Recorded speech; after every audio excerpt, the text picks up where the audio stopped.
just go ahead and stop. And then otherwise, you can save them to the end, and I'll take questions at the end as well. So, why trust me on branding? Lisa didn't just ask me to do this presentation because my name's Brandy. But of course, if you were going to be a branding expert, it'd probably be nice to be named Brandy. It kind of fits. So thank you to my mom. But no, like she mentioned, I've had 18 years of experience in medical technology and device marketing.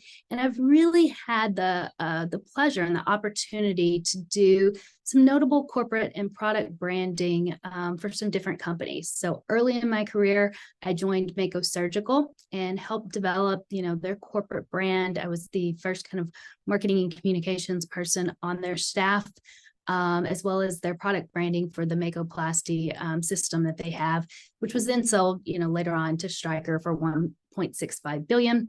Then I moved to St. Jude Medical, which is a cardiovascular company in Minneapolis, and was able to they came up through a lot of acquisitions. And so we did a rebranding with them and really had, that was a company that had a lot of resources. So we used agencies and, some of what I present to you from tonight is things that I learned when I was working there. Later, that company sold to Abbott for $25 billion. I worked for Zimmer when we launched Persona, the personalized knee, which was one of the biggest launches in Zimmer's history. Now Zimmer Biomed, it was Zimmer while I was there. And then moved on to OrthoSensor, which is another orthopedic knee sensor company, which was sold to Stryker for $190 million. So it was really cool to be able to develop some of these brands and really see what branding can do in terms of acquisition. So really just developing a strong brand can help, as that brand gets sold later on in the year or in later on down the road. I also do hold a certificate in brand management from Cornell University. I have a marketing excellence certificate from Kellogg School of Business, and got a certificate in women in executive leadership from Florida Atlantic University. College background was public relations with a minor in marketing. And then my MBA was focused really on marketing entrepreneurship. So hopefully I can share from some of that. Way too much investments in school that have paid off well, though, with you guys. And then, of course, I'm very proud to be a founding member of Stripes and to be working with Lisa, and that you guys asked me to present. So thank you very much for that. When we look at what is branding, or what's a top, some of the top companies and top brands out there, what's their definition of brand? I included 5 different quotes here because I think they really emphasize points that I'm going to make and drill home throughout my presentation tonight. First, Philip Coulter, who's the father of modern marketing, or known as the father of modern marketing, really said the art of marketing is the art of brand building. If you're not a brand, you're a commodity, and then price is everything, and a low-cost producer is the only winner. As I look at the attendees, as you guys came in tonight, I don't see any commodities. You guys are all very highly skilled professional women.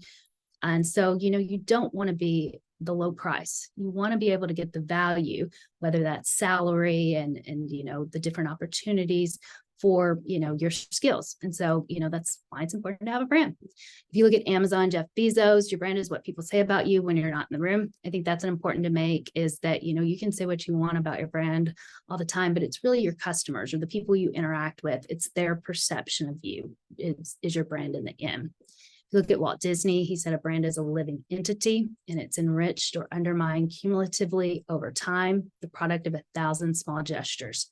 So really a brand is every single interaction that someone has with a company and with your products.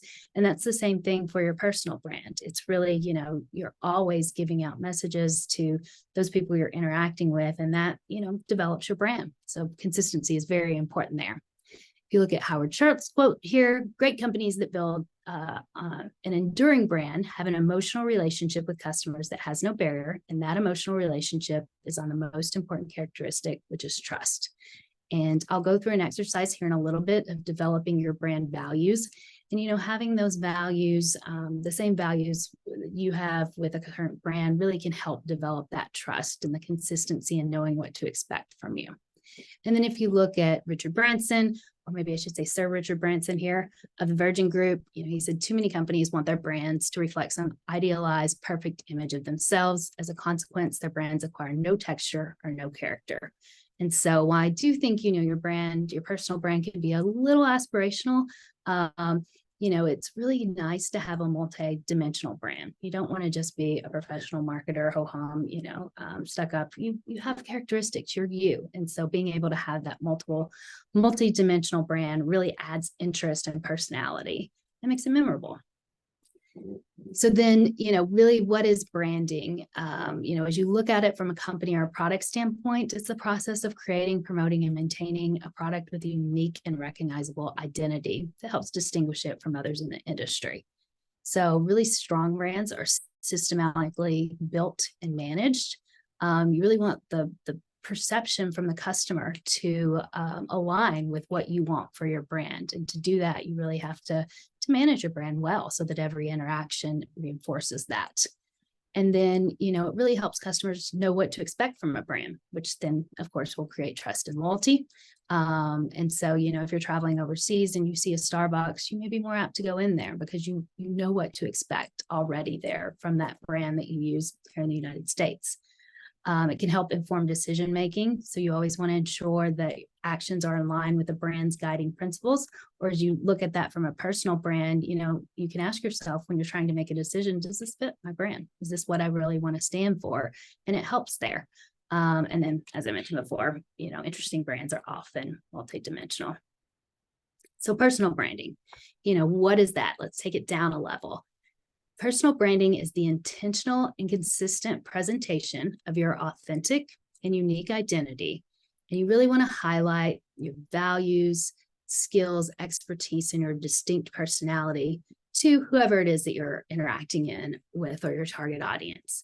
So this is very valuable for, career advancement. And really what I'm covering tonight is kind of that basic level of personal branding that would help you with career advancement. So let's say that you're looking for a promotion in your current role, or you want to take on broader, more interesting projects, something that fits more with your brand. This would all help with that. Then you could take it another step further towards entrepreneurship and business growth. So say you wanted to do consulting or freelancing, and, for you to do that, you're really the brand around providing those services, or even products, taking it to another level of if, you put together a video series on how to make, six-figure sales, and you package that and try to sell that to people. That would be another reason how you could use your personal brand. Industry thought leadership and visibility. So, the more you're out there with a brand and you're online, you have presence, you have visibility, the more you're going to be thought of as an industry leader. And then, like I mentioned before, personal development and alignment. If you really have a strong brand, you've decided what you're about, then you get to be more authentically you. You get to live your values, and it provides a helpful framework for all decisions that you may have to make in your career. So remember, your personal brand should always be authentic, distinctive, relevant, and consistent. So like I mentioned before, it could be a little aspirational. So if you really want to be at a VP level, you're currently working at a senior director level, and to get to a VP level, you need to have a few extra, characteristics. It's fine to build that into your brand, but make sure it's something that you can live every day. Because like I said, it's those everyday interactions that really help, build your brand. And, whatever you say your brand is, if your actions don't match, it really loses value. So you want to make sure it's something you can live day in and day out. So for those people who joined after I already got started, I'm going to go into defining your personal brand. And I have a chart here in a second. I'm going to be able to, if you'll shoot me an email, if I don't already have your email address, I will be able to send you this through email after this. So don't feel like you have to copy everything down, because I will be able to send it out to you if you'd like it. Yeah, so, how do you really define your personal brand? The first step is to, understand yourself and how you want to present yourself to your target audience. So, one of the first things I'd recommend is to think about what is the expertise or the role that you really want to play in this personal brand. And for, career advancement, it may be, very much of marketing, HR, whatever it is, clinical engineering that you do day in and day out. But like I said, your brand could be multidimensional. So you may be a marketer in the daytime, digital marketer, you're, a whiz at what you do there.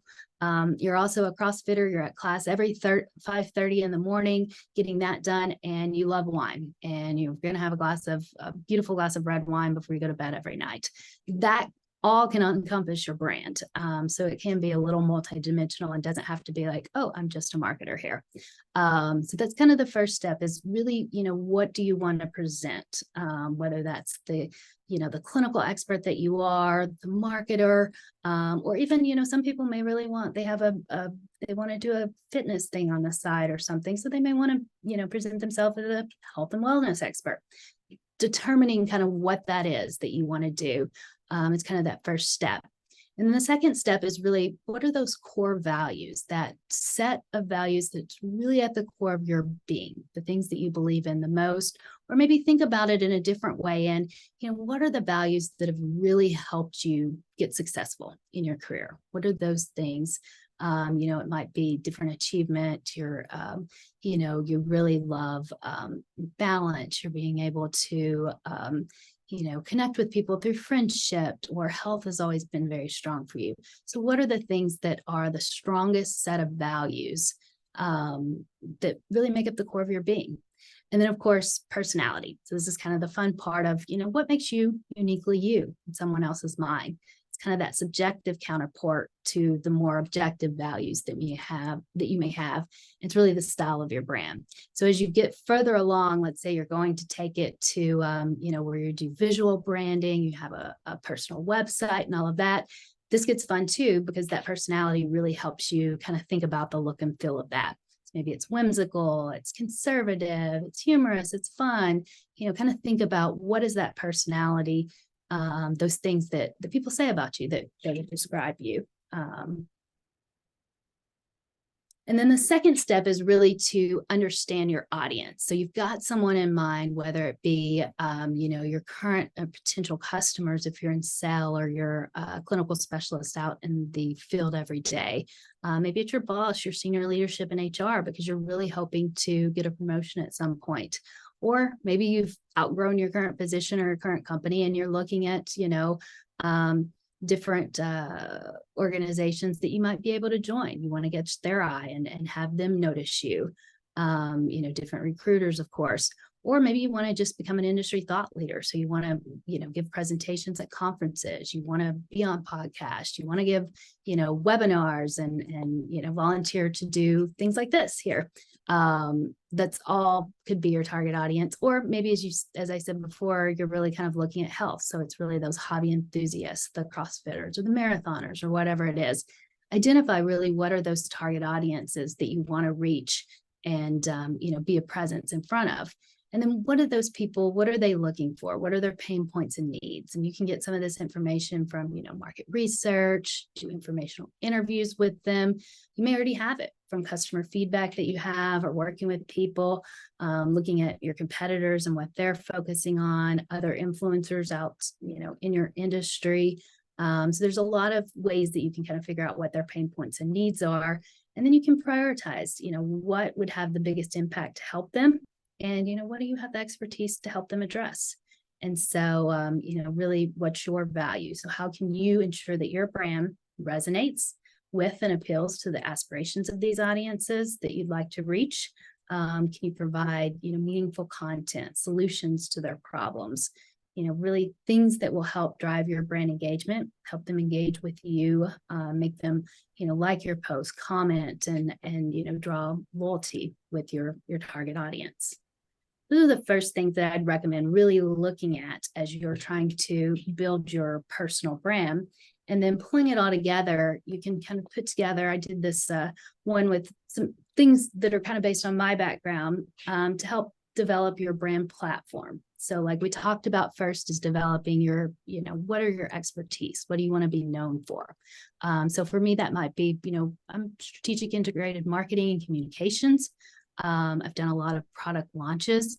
I love public relations and media engagement, brand building and rebranding for, high value acquisitions. And of course, I'm in medical device and, advanced technology industry. And then what are your values? I really value innovation. So kind of launching some of the new things, commitment to excellence. Everything that I do, I want people to say it's excellent work. I want to have transformational impact. So, do something that really matters. Continuous adaptation and learning, which is a part of marketing that you just have to do. Things change so fast.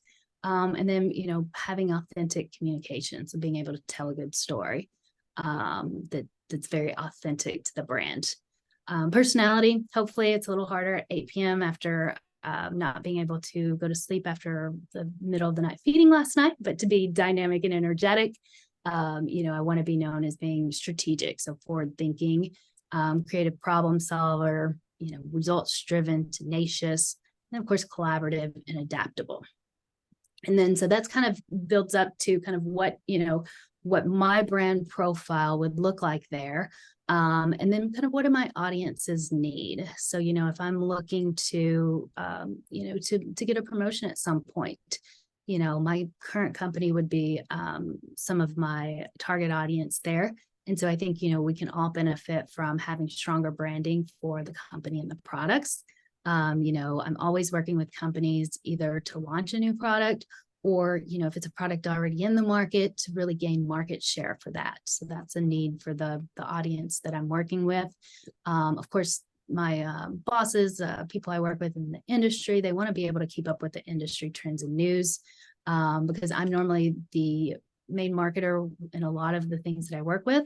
I want to help them learn and adopt new marketing technologies, or at least be able to say, yes, let's implement this if it's going to have a positive impact on the business.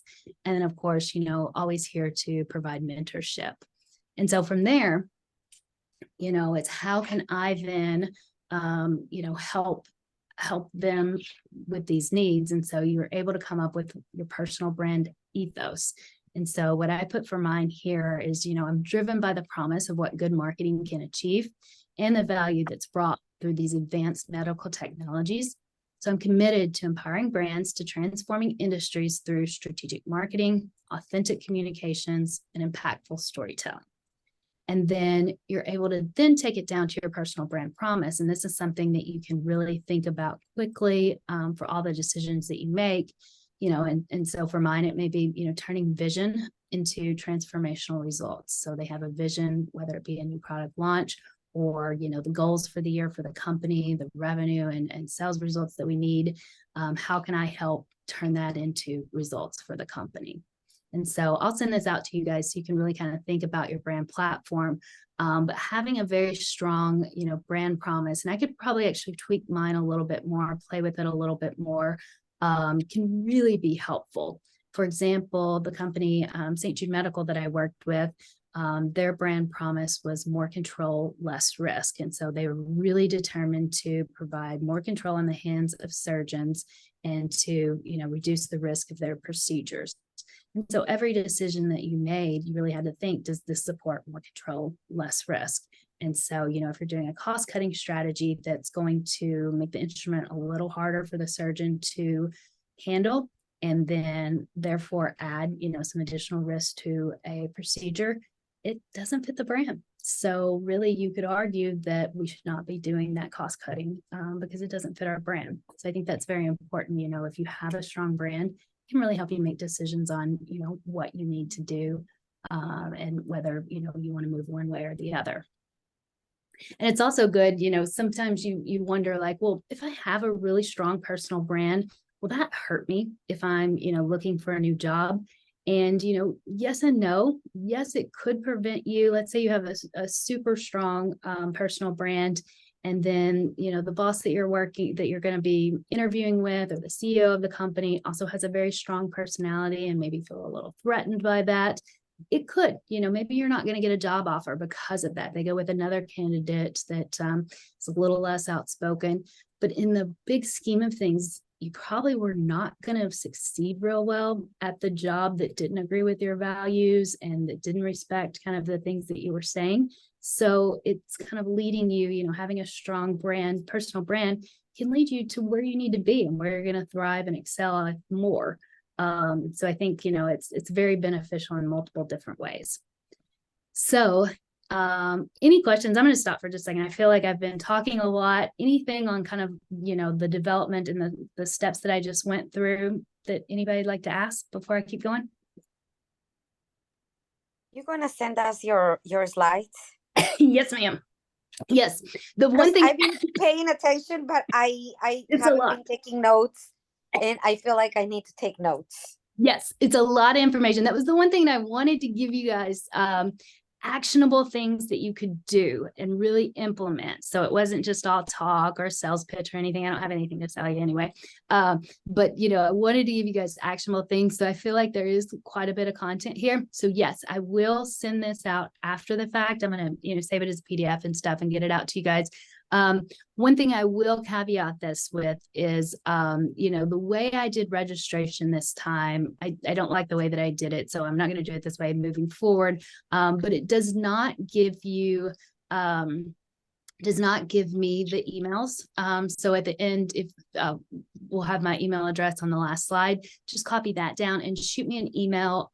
If, you know, if I work with you, I can probably, I know your email, but if I don't, you know, shoot me an email so that I can get you a copy of the presentation if you want it, of course. And I have a couple questions, but I think I'm getting myself ahead. So I'm going to wait until you finish so I can, like, you're probably going to answer for me. Okay, awesome. So yeah, so once you kind of have your personal brand or you have a baseline there, you really want to, you know, develop your online presence. So you want to, you know, get your brand out there. And, you know, one of the things, especially as we're talking about, you know, career, I think optimizing your LinkedIn profile is really kind of that first priority step. And so, you know, if you look at your LinkedIn profile, you want to have a professional photo. And maybe you have one that's great. Maybe you want to schedule a photo shoot. That's great too. That's expensive. That's hair, makeup, all that crazy stuff. Or there is, you know, a cheap per se these days. You know, there are several different softwares that are AI softwares that can transform, you know, some of your favorite photos into not for brunettes, only for blondies. We learned that lesson. So the first one, Headshot Pro, that for blondies does work better for blonde. We couldn't do that. I almost have a heart attack. So you all look beautiful except me. That was crazy. Such a beautiful picture already. So everybody looked like freaking like, well, like everything was perfect. Every single one of you. And here I am looking half Latino, half Japanese. Literally, it was crazy. I was like, this is not even me. So yes, I cannot vouch that it will work for all of you guys, but something like a Headshot Pro, you upload like 25 photos and they try to, you know your face and then put it into more of a professional setting. Because a lot of times, you know, you're uploading selfies and stuff like that. I did it. The one that was on the profile for this event, I will admit that's AI generated. The one test I did do with mine is I sent it to my mom and I tried to explain to her what it was and said, you know, do you think this looks like me, a picture of me? And she came back and she goes, this is a picture of you. What are you talking about? She doesn't get AI. She didn't really get it at all. So I was like, okay, that's good enough. I'm going to use it. If my mom thinks it looks like me, we're good. So yeah, so that's kind of that first thing of really, you know, your personal brand, your image and your likeness is very much a part of that. So having a very professional photo on your LinkedIn profile is a good step. Next, you first thing you see when you look at someone, you see their photo and then their compelling headline. And a lot of times I think it may default, I don't know if it still does, but if you don't put a headline in there, it defaults to your current title, which may be great. You know, you may be very proud of your current title and your current company and where you're working for.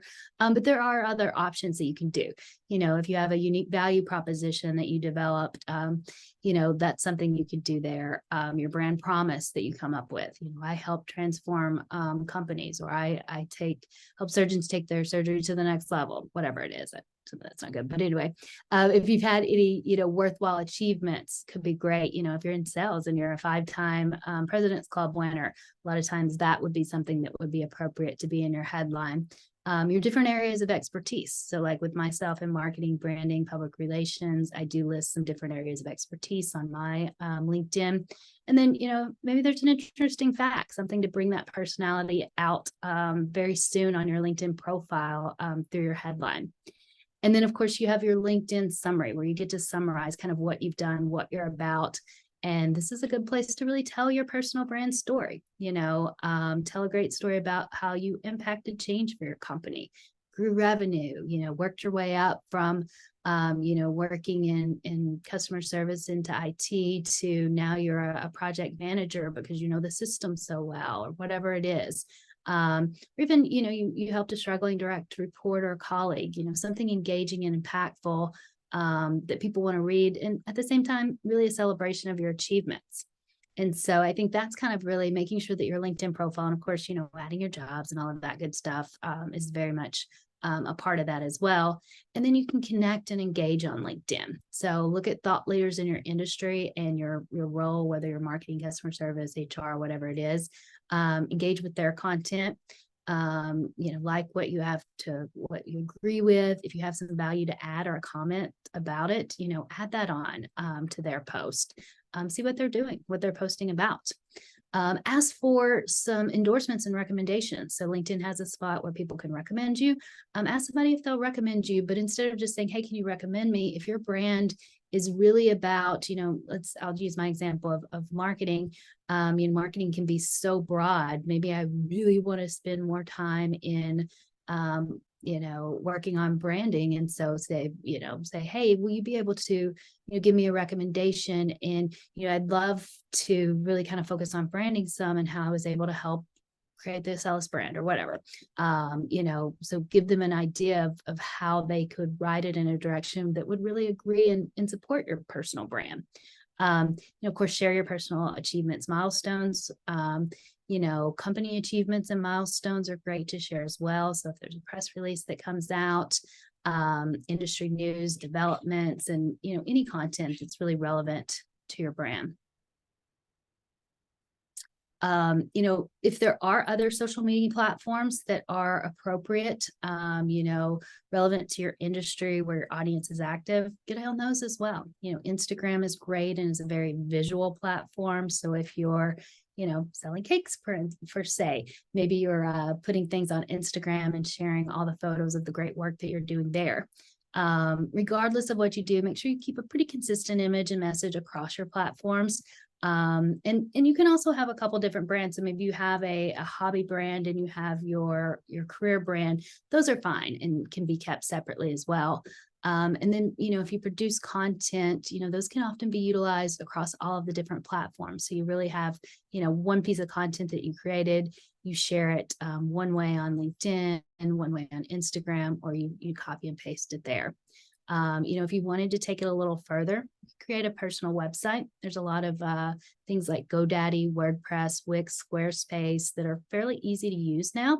And really, this website can be your digital resume, your portfolio, especially if you're in something that, graphic design, you have a lot of publications, things like that, could be a great way to share that.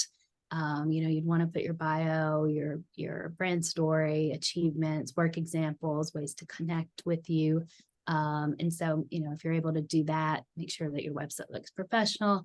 Nowadays, everything needs to be mobile optimized, and, any updates that you can do to keep it fresh will really help with your search engine optimization as well. And then, producing that quality content. So ideas, writing blogs, articles, videos, case studies, infographics.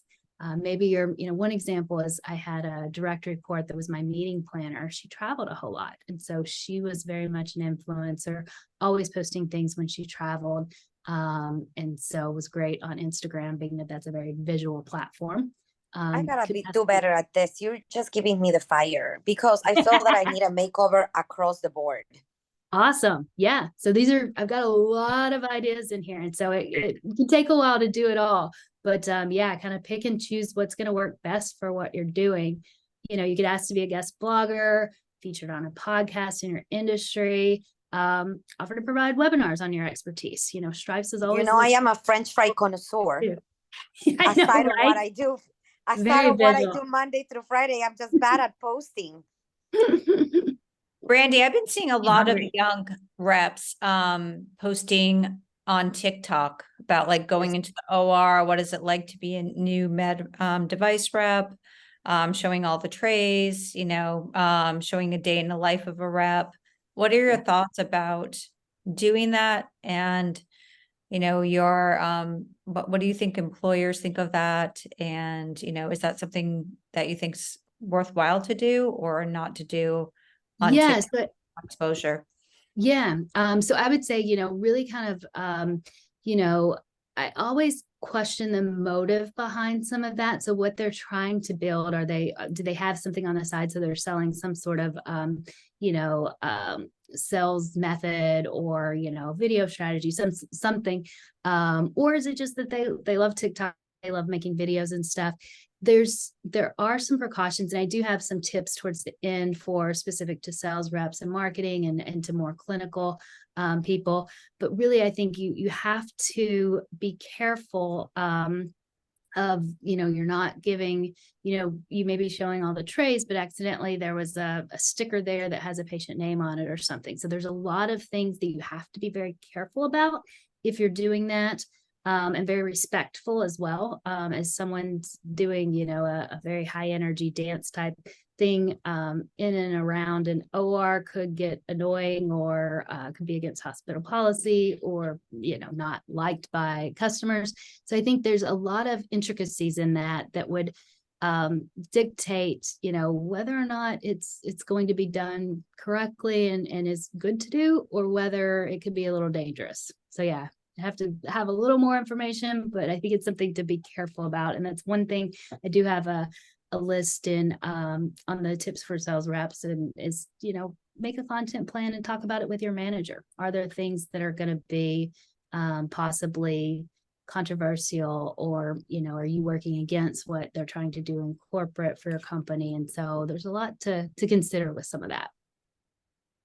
Some companies have policies in place and some are just still trying to figure it out, honestly. So once you have your online presence, I think of that as kind of like your base there. There's the opportunity to really kind of put together a personal brand strategy. And, the first thing, like I said, with the guys that are doing, guys and gals that may be doing like TikTok and stuff, if you think about, what is your personal brand strategy, really think about what is your objective? What is it that you're trying to achieve as one of the first steps? And then, put together a systematic approach to help create, share, and manage your personal brand over time. It's really that visibility, which I think a lot of it we talked about with developing your online presence, content creation, leveraging your expertise by sharing insights, trends, news, videos, all of those things through any of the social media platforms. You get a lot of recruiters will send out newsletters every few weeks. SlideShare if you're an expertise and want to put that out there for people, videos on YouTube. There's a lot of different opportunities there. Online networking through LinkedIn or different industry specific forums. Join the conversation, respond and interact, of course, with those in your industry, but especially if people are commenting on your post or your pages, interact with your followers, seek engagement from interaction. So you see a lot of that. I'm not a huge fan on, LinkedIn. People do polls and things trying to get interaction. It feels a little forced, but, there may be opportunities for things like that where it does make sense and people are interested. And then, creating content and things there that you can do.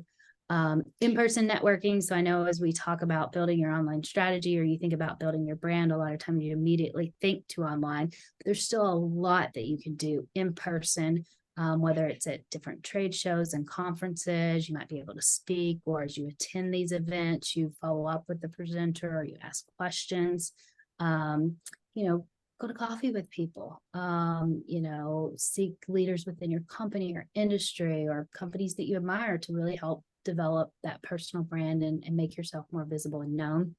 Mentoring, there's a great opportunity to mentor people within your company. So maybe a junior associate that's under you, or even, let's say you're in engineering and you've really specialized in some of those technical things, but as you get bigger, as you get promoted and move up within your company, you need maybe some more basics on business. So you could be mentored by other leaders in your company, or maybe you have some interest in understanding more of how revenue is calculated and all of that. You could talk with someone from accounting, but really kind of reach out and expand your network through mentoring where it's possible. From a thought leadership perspective, we had talked about podcasts, video series, blogs, trying to get a part of other people's blogs and events and things like that. Even, doing media outreach. So if you have expertise in a certain field and you notice something trending that's going on that you really feel affects your industry, you might be able to write something that's very specific to that, or send out a press release for, significant milestones on things. So different ways to think of getting your name out there a little bit more. And this may be as you're, less as you're part of a company and more as you're trying to do entrepreneurial things, but, always something to keep in mind.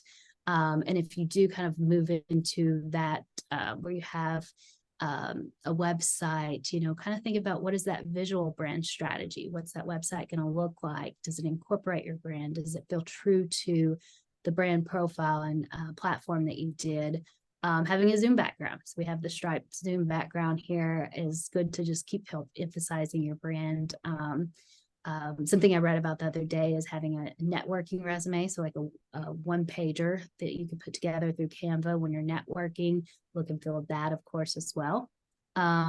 Always, of course, would recommend continuous learning. And from a brand strategy or your personal brand, really helps you keep up with the industry trends.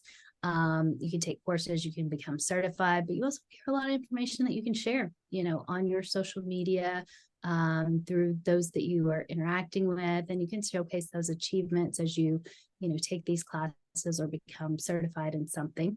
Building a community. I think Lisa is really an example of what she's trying to do with Stripes here, is a good example of this, what she's taking it kind of even beyond her personal brand strategy, but she's very much, a part of it, of building the Stripes community. There's things like Facebook groups. You can have in-person dinners, workshops, retreats, mastermind sessions, book clubs, all kinds of things that, as you find those people that, support and that you really align with, that you can build that community with.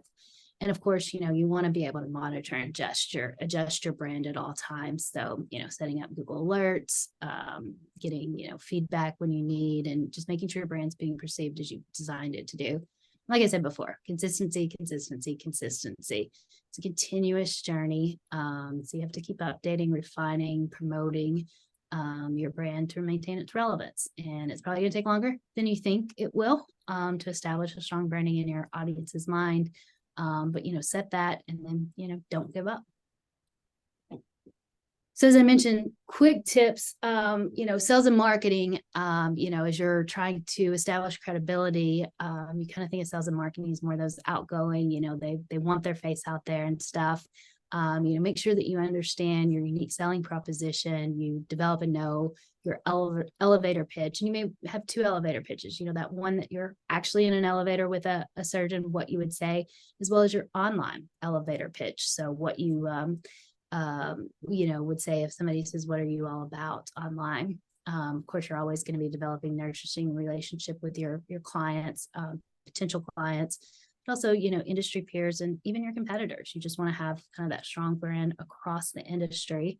And then if you are going to be doing and producing a lot of content, such as on TikTok, doing videos and, sharing things that you've written versus, things that your company has already approved, you want to share that with your leader and make sure that they're comfortable with what it is that you're planning on doing. So, once you have their blessing, you want to make sure that you're sharing valuable content regularly, but that it's approved, that it's going to be okay with your company. And so, results and success stories, if you're able to close a new account and it's okay to tell people that, that's great.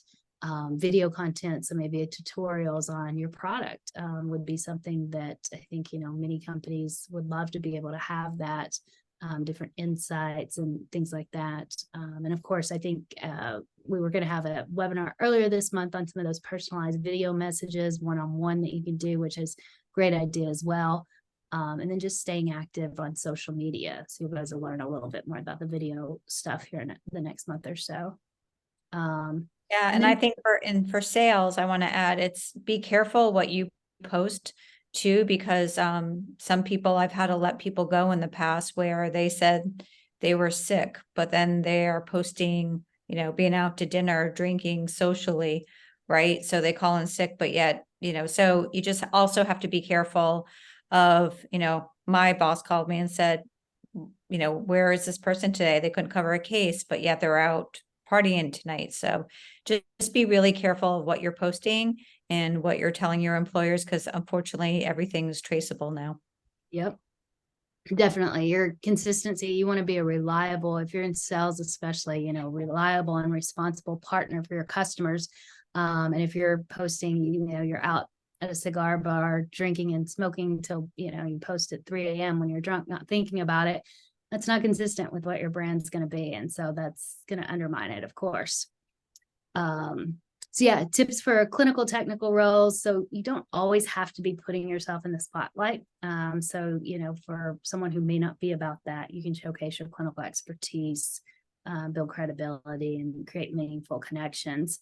And so really kind of highlight those through LinkedIn, networking one-on-one, asking for endorsement for your work. I think a lot of people want to get published. And so having those publications online, patents, innovative work that you can share once you're able to share it. You don't want to give out, what you're working on before your competitors or to your competitors before they even know, any of the written content that you want. And so, yeah, I think we covered some of those. I'll send this out to you guys. I just don't want to take up too much time. So I actually have a couple brand crushes. So I really like what these people are about and, how they present themselves online. And so wanted to give you guys a couple quick examples. One, and Lisa, I've mentioned this before, Dr. Betsy Grunch, Lady Spine Doc. She's very distinctive. She's a female neurosurgeon, which is, as we know, is mostly a male-dominated industry. She puts, videos up with clinical case studies, spine-related news, and debunking myths. She's really great about celebrating her support team and even letting you into her family, at the lake, wakeboarding. She's from Georgia, so she has to be a Bulldog fan. She recently did a Dancing with a Cause and raised a bunch of money mainly, I think, because a lot of her personal brand that she's developed here. She's been sharing her weight loss story as well. And she's actually taken it a step further. And this is a possibility if, you build a strong enough personal brand. And she's a paid influencer. I don't know that she's paid for all of these, but definitely, junk headbands, fig scrubs. She's promoting, many of these companies. So I think that's a great example. And she's very distinctive. She's always got the fig scrubs on. She's got the junk headband. She's got the cool glasses that match everything. And so very distinctive in her personality as well. And then this is actually a former colleague of mine, Leah Elson. She's a clinical development scientist. She worked with me at OrthoSensor. Now she's in nerve repair. But she authored a book, There Are No Stupid Questions in Science, and illustrated it. It started with her just doing goofy videos called 60 Seconds of Science and talking through some, scientific things that maybe people didn't understand or she could share. Also Real Science and the String Theory podcast.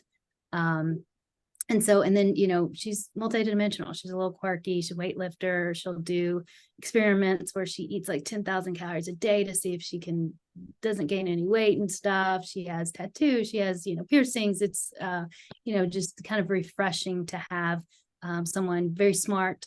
She's, nice, prettier person. And then, just kind of rough on the edges here and there and stuff. So it's just kind of a cool brand that she's built, which is very authentic to her.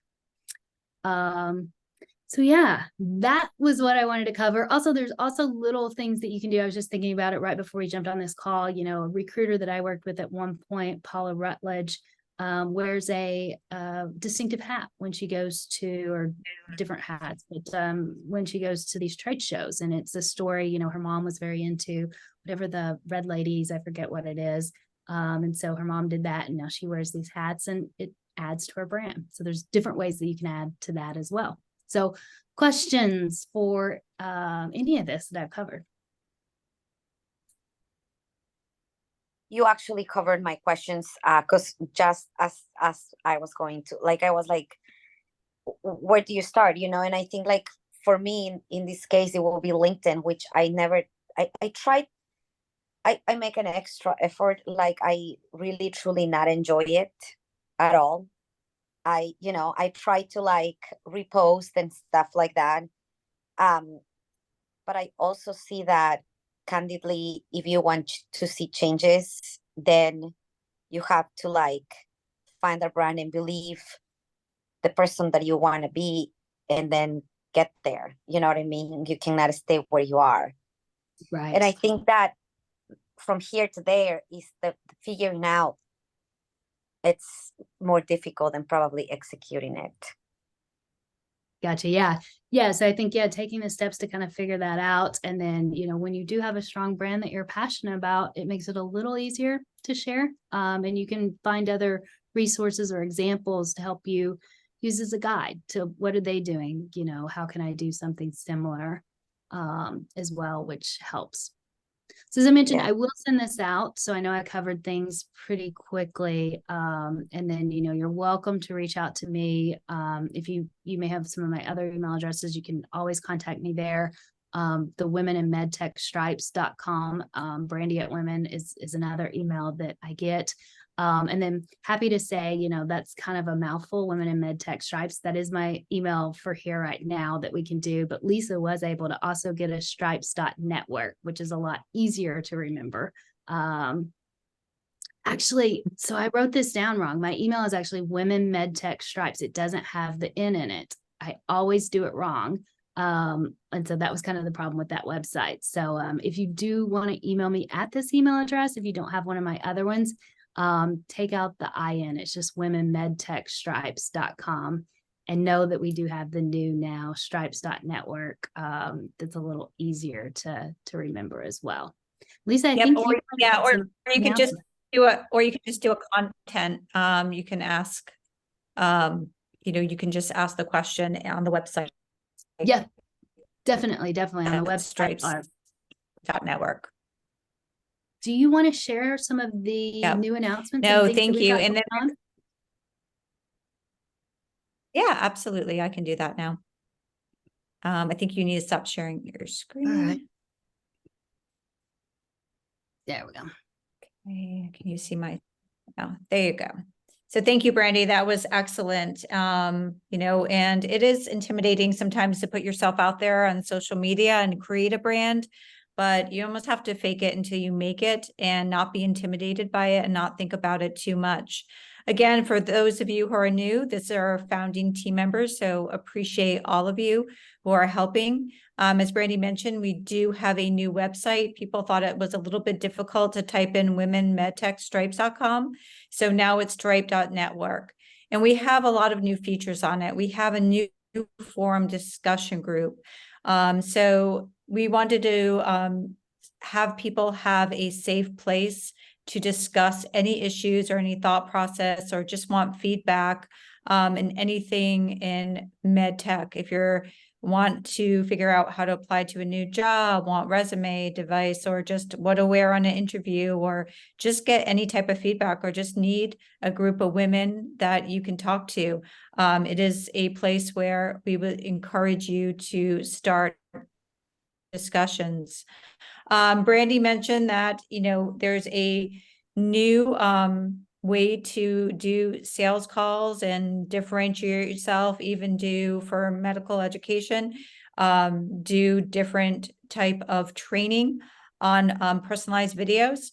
I personally am in a new space right now. I haven't been in general surgery before, so I bought into this and used it. But Doug Hewlett is a very good friend of mine, and he's started to do this full time. He's teaching personalized video and med tech sales. What it does is it decreases your cycle of know, like, and trust, and differentiate yourself in the sea of sameness, especially in sales.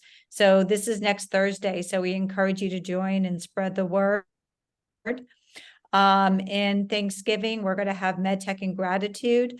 There is a new company called Return to Duty, and it's how women and how we can help veterans get the care they need, especially in minimally invasive surgery. So something near and dear, and we wanted something of gratitude to give back to those who help us, especially right now with everything going on in Israel. It's a really nice way to give back and help people get the surgery that they deserve.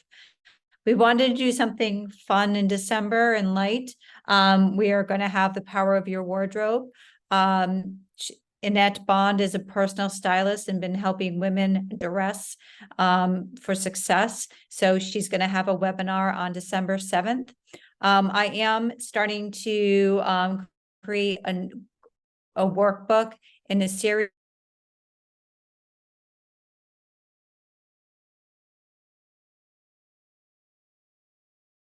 It's going to be small peer groups. Can you hear me? I think you broke up for Yeah. just a second, Lisa, but we're hearing you now.